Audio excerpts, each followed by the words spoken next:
Ustadz, kapan boleh dimulainya salat duha? Salat duha dimulai dari seperempat jam setelah sunrise. Ya. Itulah awal dari kata orang salat syuruk. Itulah awal dari salat duha. Berakhir ya salat duha sekitar sebelum salat duhur. Salat duhur itu waktu terlarang kira-kira 7 menit atau 10 menit sebelum azan duhur. Itulah waktu terakhir salat duha. Seorang boleh salat duha di antara dua waktu tersebut. Sekitar 15 menit setelah sunrise sampai sekitar 10 menit sebelum adzan zuhur. Dan yang terbaik adalah sekitar jam 10, setengah 11. Kata Nabi SAW, salatul awabin hina turmadul fisal. Salatnya orang-orang awab yang senantiasa kembali kepada Allah, salat duha, tatkala anak onta kepanasan. Kata Syekh bin Baz rahimahullah, sekitar jam 10, setengah 11 siang, pagi.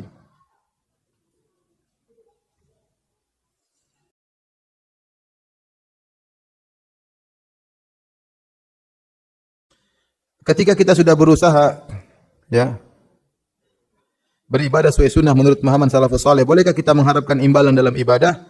Misalnya mengamalkan salat rawatib karena ingin memiliki rumah di surga. Enggak apa-apa. Ya. Man shalla fil yaumi wa laila 12 raka'ah banallahu bihinna baitan fil jannah. Barang siapa yang salat rawatib, Allah bangunkan istana di surga. Nabi yang ngomong gitu. Berarti Nabi kan ngiming-ngimingin istana di surga. Berarti boleh enggak kita minta itu? Boleh, Nabi ngiming-ngimingin. Kalau enggak boleh berarti Nabi menyesatkan dong. Ini kalau kamu salat 12 rakaat kamu dapat istana di surga, tapi kamu enggak boleh berharap istana. Ya ngapain ngabarin kalau enggak boleh? Boleh, enggak ada masalah. Yang penting niatnya karena Allah Subhanahu wa taala. Sama orang bilang enggak boleh ente beribadah karena surga. Gimana karena surga? Allah dalam Al-Qur'an banyak sekali sebut surga. Waktu para kaum Ansar berjanji buat perjanjian perjanjian Aqabah sebelum Nabi berhijrah. Kemudian Bai'atul Aqabah, kemudian Nabi bertanya, "Saya kalau ke Madinah bagaimana?" Kata kaum Ansar, "Kalau Anda ke Madinah wahai Nabi, kami akan bela Anda sebagaimana kami bela diri kami dan bela anak-anak kami, bela istri-istri kami." Terus para sahabat Ansar tanya, "Ya Rasulullah, kalau kami sudah bela engkau, kami dapat apa?" Gantian kan? Dealnya gimana? Kalau engkau ke Madinah, kami akan bela mati-matian. Kalau kami sudah bela engkau, kami dapat apa? Kata Nabi, surga. Terus Nabi bilang, enggak boleh harap surga? Jadi enggak benar itu orang. Sebagian orang terlalu maksudnya menganggap mungkin dia harus karena cinta, harus karena cinta. Ya, yang paling cinta kepada Allah adalah Nabi Muhammad dan Nabi Ibrahim. Sampai keduanya alaihi wassalam diberi gelar dengan Khalilur Rahman, orang yang dicintai oleh Allah Subhanahu wa taala, kekasih Allah dua-duanya itu. Nabi yang lain tidak dapat gelar ini. Yang dapat gelar kekasih Allah cuma dua.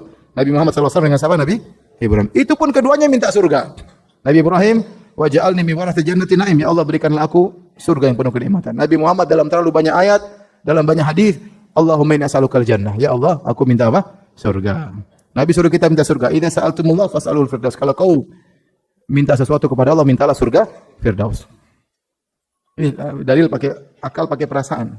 Kalau kita dalil pakai apa? Pakai dalil. Jangan pakai perasaan. Dalil menunjukkan boleh kita minta surga kepada Allah Subhanahu wa taala. Dan di surga ada puncak kenikmatan melihat wajah Allah Subhanahu wa taala.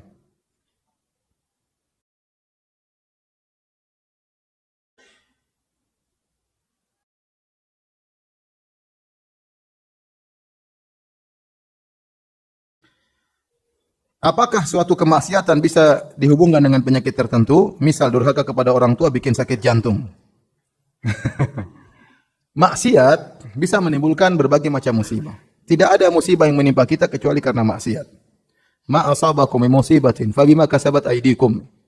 Tidak ada musibah yang menimpa kalian kecuali karena akibat perbuatan kalian. Nabi mengatakan ma yusibul muslim min nasabin wala wasabin wala hammin wala hazanin wala ghammin wala adhan wala syauka yushakuha illa kafarallahu bi khatayahu. Tidaklah seorang muslim ditimpa dengan sakit, keletihan, kesedihan tentang masa lalu, hammin kekhawatiran tentang masa depan, kegelisahan ghammin, disakiti oleh orang, diganggu oleh orang, terkena duri, kecuali Allah akan menghapuskan dosa-dosanya.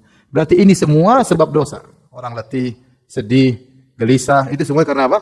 Dosa. Di antaranya penyakit. Di antaranya penyakit. Oleh karenanya memang benar bisa jadi penyakit karena apa? Dosa. Tetapi kalau mengatakan gara-gara durhaka jantung, ini repot. Kita memastikan bahwasanya durhaka menyebabkan penyakit jantung, ini agak repot seperti ini. Betapa banyak orang durhaka tidak kena penyakit apa? Jantung. Jadi benar bahwasanya penyakit bisa ditimbulkan karena dosa, tapi menentukan dosa pasti menimbulkan penyakit, ini tidak bisa juga. Karena dosa menimbulkan banyak hal. Betapa banyak orang tukang maksiat, tukang mabuk, sehat-sehat saja, umurnya 90 tahun. Ya tidak. Tapi yang jelas bahwasanya penyakit sumber dosa sumber malapetaka.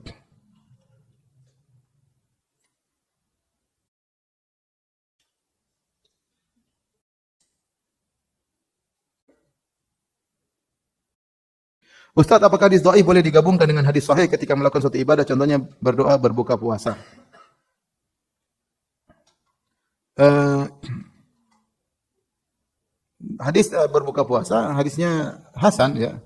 Dhahaba dhamma wa abtalatil uruq wa thabatal ajr. Insyaallah sebagian ulama mendhaifkan tapi sebagian ulama menghasankan hadis tersebut ya. Dan secara umum kita boleh berdoa dengan doa yang lain karena dianjurkan seorang tatkala berbuka berdoa. Makanya Syekhul Islam Taimiyah mengatakan boleh kita berdoa dengan Allahumma laka sumtu wa bika amantu ya. Karena doanya disyariatkan. Adapun lafal-lafal ya, bisa saja dengan perkataan salaf, pembahasan salaf atau hadis yang dhaif selama bukan menimbulkan syariat baru. Paham? Bukankah kalau kita berpuasa kita boleh berdoa? Boleh. Bukankah kalau kita berbuka kita boleh berdoa? Nah, doanya apa? Itu jadi masalah. Doanya apa? Nah, sebagian ulama mengatakan doanya dengan zahabat dhama'u karena hadisnya apa? Hasan. Sebagian ulama mengatakan itu pun dhaif, bebas dengan doa-doa yang lainnya, yang mana saja. Ya, apakah itu atau yang lainnya, bebas, yang penting berdoa. Karena di antara keistimewaan orang berpuasa, salah satu la turaddu da'watuhum, 3 orang yang doanya tidak akan ditolak, di antaranya as-shaim hatta yuftir. Orang berpuasa sampai dia berbuka. Dan dalam sebagian riwayat inna lis-shaim da'watan inda fitrihi da'watan la turad. Orang yang berpuasa doanya tidak ditolak tatkala dia berbuka. Dia berbuka. Hadis ini juga diperselisihkan. Ada yang mengatakan dhaif, ada yang mengatakan hasan ya. Tapi Ibnu Katsir rahimahullah berpendapat bahwasanya di antara dianjurkan seorang berdoa adalah tatkala hendak berbuka, dan itu juga pendapat Syekh Utsaimin rahimahullahu taala. Oleh karena saya ingatkan nanti tatkala antum puasa jangan lupa sebelum berbuka berdoa. Apakah anak terlalu cemburu sebagai laki-laki jika melihat sikap akhwat yang sedang proses ta'aruf dengan anak? Suka melike foto-foto non mahram walaupun itu temannya. Apakah cemburu itu wajar atau berlebihan? Bagaimana menyikapinya Ustaz? Jadi baru ta'aruf belum menjadi milik ya. Ini akhwat ta'aruf dengan ikhwan. Ikhwannya ngecek Facebooknya. Ternyata si akhwat ini suka nge-like apa? Ikhwan non mahram. Dia cemburu, wajar atau tidak? Wajar. Itu wajar ya. Ini mau jadi istri kita model yang suka nge-like ikhwan-ikhwan yang lain, aduh. Mending enggak usah. Jangan-jangan setelah kita nikah masih berlanjut. Yang lain semuanya begini, pas kita foto kita begini. Jangan, repot begitu. Bagaimana menanamkan tauhid pada anak sehingga mudah dipahami oleh anak? Tauhid sangat mudah, fitrah. Dia bilang yang disembah pencipta alam semesta ini, yang disembah cuma Allah Subhanahu wa taala. Gampang tidak, masa orang nyembah sapi, masa orang nyembah apa? Pohon, masa orang minta sama orang mati. Kan itu semuanya logis. Kita bilang itu semua ngawur itu, enggak masuk akal. Masa orang mati diminta-mintain. Ya. Kamu yang sholatin, kamu yang mandiin, kamu yang ngantar ke kuburan, kamu minta lagi sama dia. Enggak logis ya. Kasih sajian-sajian, semuanya enggak logis. Ya. Semuanya enggak logis. Burung hantu, kalau ada burung hantu berarti ada yang meninggal dunia. Apa logisnya burung hantu dengan orang meninggal? Ada 2 ekor burung hantu datang ke rumah. Bung, bung, bung. Waduh. Akan ada 2 orang meninggal dunia. Ya, subhanallah. Ini burung hantu lagi bercanda sama istrinya, ente. Saya punya kawan, dia apa namanya? Dia punya perusahaan sawit, kebun sawit. Kebun sawit itu ada hama, hamanya itu tikus merusak sawit. Nah, untuk menghilangkan hama tikus tersebut, yang saya tahu dari 2 teman saya, dua di perusahaan sawit yang berbeda dengan 2 metode. Satu metode dengan ular kobra. Ular kobra untuk makan tikus-tikus tersebut. Ya, dan ini dan satunya lagi dengan burung hantu. Nah, ada di satu perusahaan ini orang tukang membiakkan burung hantu. Ya. Nah, burung hantu itu fungsinya untuk apa? Nangkap apa? Tikus. Coba. Dia berarti mendatangkan orang mati banyak kalau kalau setiap burung hantu mewakili 1 orang mati, bahaya. Itu enggak benar. Apa hubungannya? Sekarang kita bicara tauhid gampang sekali. Apa hubungannya orang keluar rumah tahu-tahu ada merpati yang beolin. Terus ente sial. Ya, aduh saya enggak jadi keluar, bahaya. Baru keluar rumah kena beolan burung merpati. Enggak usah lagi protes, wahai burung merpati. Bumi ini luas. Kenapa kepala saya yang ente pilih? Kalau burung merpati bisa bicara, dia akan jawab. Kamu juga sama suruh keluar pas saya lagi beol. Apa hubungannya dengan kesialan? Ada kesialan kebetulan aja, apa hubungan dengan kesialan. Jadi sebenarnya tauhid itu fitrah.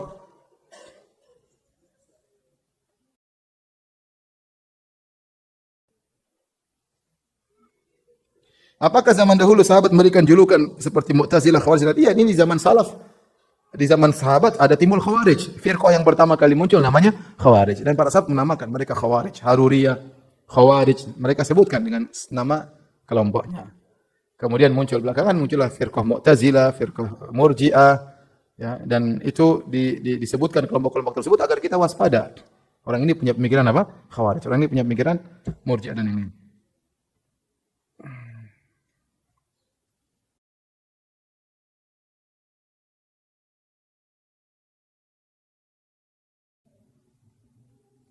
Ustaz, bagaimana cara membedakan hadis yang dhaif dan dhaif jiddan dan yang ringan? Ente tanya sama Ustaz aja lah. Ini enggak gampang, ini harus belajar rijal, belajar yang lainnya ya. Mustalah hadis, kemudian masalah rijalul hadis, enggak gampang. Serahkan kepada ahlinya.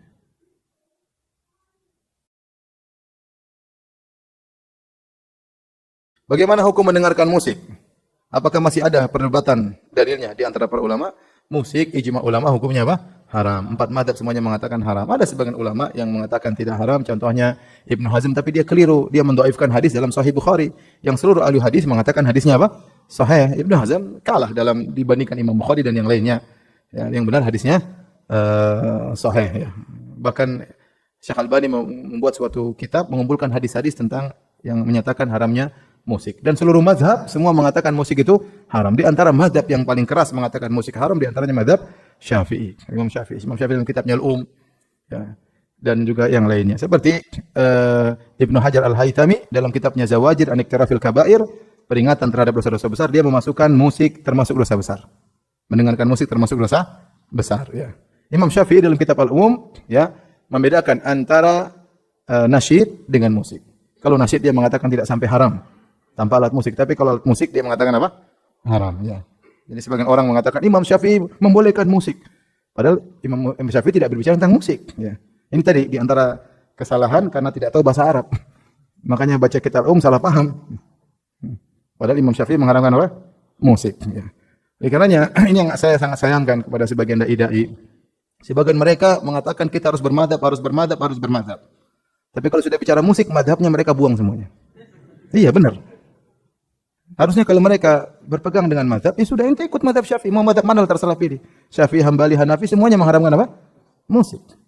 Ini selalu membicarakan madhab-madhab. Begitu sudah bicara musik, tidak pakai madhab. Ya. Lagi pula musik memang melalaikan ya akhi. Musik melalaikan. Orang musik dia akan lupa. Ya. Orang dengar musik sampai. Seandainya tidak ada dalil yang mengharamkan musik, kita bilang musik itu bisa jadi haram. Kenapa? Bukti kenyataannya musik melalaikan. Sekarang dari pengguna musik rata-rata jadi orang saleh atau rusak. Rata-rata melalaikan sudah. Tidak musik joget-jogetan, nanti mainnya dengan perempuan, khamar dan yang lainnya, ikhtilat, joget-jogetan, semua itu semua melalaikan. Apalagi orang sudah punya album. Sekarang dia punya album 20 album. Kira-kira dia murojaah enggak tiap hari itu? Dia murojaah tiap hari, sebelum tidur dia murojaah, di mobil dia murojaah, di pesawat dia murojaah. Ya. Saya kadang sama orang-orang umroh, ya, habis umroh di pesawat. Murojaah. Jadi maksudnya kalau ente semakin punya banyak album, semakin banyak apa? Murojaahnya. Sementara murojaah Quran kapan? Kapan murojaah Quran? Ya, jadi kalau melalaikan tidak ada khilaf bahwasanya musik itu benar-benar apa? Melalaikan. Nah, kita saja kalau sudah enggak usah musik, saya bicara nasyid saja. Saya kalau sudah kebanyakan nasyid, kadang-kadang saya lupa murojaah. Padahal nasyid tanpa musik. Apalagi ada musiknya. Ya, buat orang benar-benar lalai.